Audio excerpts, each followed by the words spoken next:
Bonjour et bienvenue dans cette vidéo de culture générale consacrée aujourd'hui à la laïcité et l'hôpital. Commençons par le sommaire qui va être très simple.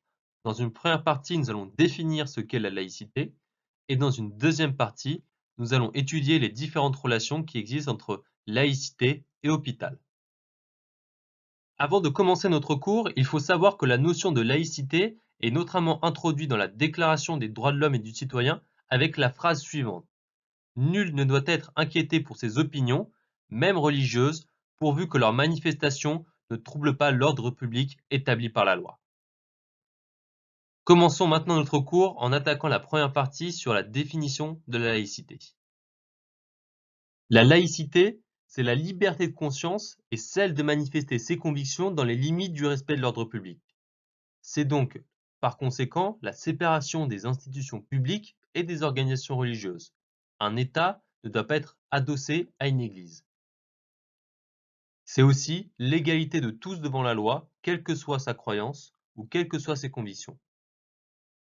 Pour résumer, la laïcité garantit aux croyants et aux non-croyants le même droit à la liberté d'expression de leurs convictions.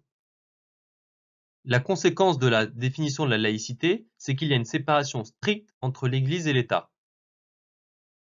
L'État ne reconnaît et ne salarie aucun culte, et n'est donc pas régi par le fonctionnement interne d'une organisation religieuse. En France, la séparation de l'Église et de l'État est notamment instaurée à travers la loi de 1905. Procédons maintenant à une petite étude chronologique de la laïcité en France. En 1789, la Déclaration des droits de l'homme et du citoyen proclame la liberté religieuse. En 1791, la Constitution française instaure la liberté des cultes. En 1881 et 82, les lois Jules Ferry instituent l'école publique gratuite, laïque et obligatoire. En 1905, c'est la loi de séparation des églises et de l'État. La République ne reconnaît, ne salarie, ni ne subventionne aucun culte. En 1946, le principe de la laïcité est inscrit dans le préambule de la Constitution. En 1959, la loi Debré accorde des subventions aux écoles privées sous contrat. En 1989, c'est les incidents dits du foulard islamique. C'est à ce moment-là que le Conseil d'État privilégie une solution au cas par cas. En mars 2004, la loi interdit dans les établissements scolaires le port de signes ou de tenues manifestant une appartenance religieuse. Au-delà de l'histoire, ce qu'il faut bien comprendre, c'est qu'aujourd'hui en France, la notion de laïcité est tiraillée entre deux visions. La première, c'est la vision de la laïcité comme ouverte. Cette vision est fondée sur la liberté pour les croyants de pratiquer leur religion et d'assumer leur identité religieuse, y compris dans la sphère publique.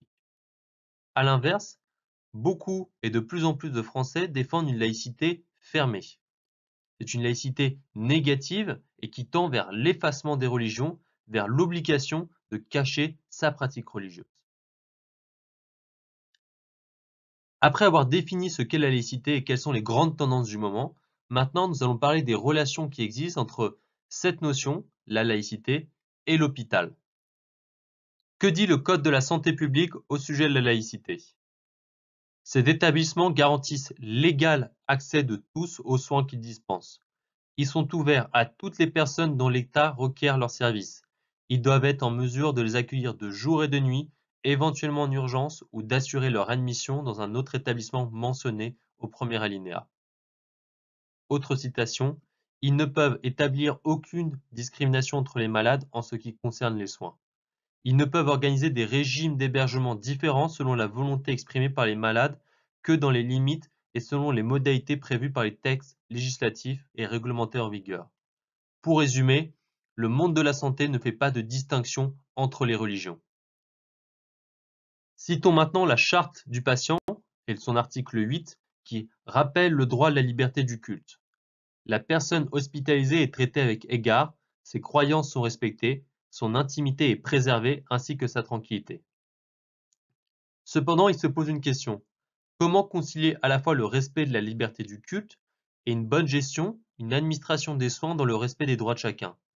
Que faire, par exemple, lorsqu'une femme ne veut pas être auscultée par un médecin homme? Ce qu'il faut bien comprendre, c'est que le monde de la santé, le monde de l'hôpital, est bâti autour du respect des convictions religieuses de chacun, notamment autour des points suivants. Par exemple, le patient doit être informé du droit de participer à l'exercice de son culte. Ou encore, lors de son admission, il doit demander au patient s'il a un régime alimentaire particulier, notamment eu égard à sa religion. Il faut aussi garantir le respect des rites religieux et des cérémonies de leur choix. Au-delà de ces règles, il existe quelques exceptions au Code de la santé publique. Notamment, première exception majeure, un patient peut accepter ou refuser des soins. Aucun acte médical ne peut être pratiqué sans le consentement libre et éclairé d'une personne. Citons ainsi le Code de la santé publique. Lorsqu'un malade n'accepte pas le traitement, l'intervention ou les soins qui lui sont proposés, sa sortie, sauf urgence médicalement constatée nécessitant d'autres soins, est prononcée par le directeur après signature par l'hospitalisé d'un document constatant son refus d'accepter les soins proposés.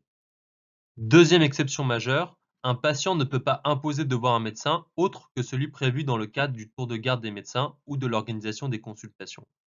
Je cite, en matière d'organisation des soins, il convient de rappeler que le malade est soigné par une équipe soignante et non par un praticien unique. Troisième exception majeure, le choix du malade ne doit pas perturber la dispensation des soins ou encore compromettre les exigences sanitaires, voire créer des désordres persistants. Il y a donc une volonté de la part du Code de la santé publique de traiter équitablement toutes les personnes indépendamment de leur religion. Mais il y a aussi une volonté de faire en sorte qu'un individu n'impose pas ses pratiques et ne dérange pas le bon fonctionnement d'un hôpital. C'est pour cela qu'en partie, les hôpitaux ont créé des salles de culte. Ainsi, aujourd'hui, tous les hôpitaux doivent disposer d'une équipe d'aumôniers multiconfessionnels avec des représentants de chaque culte.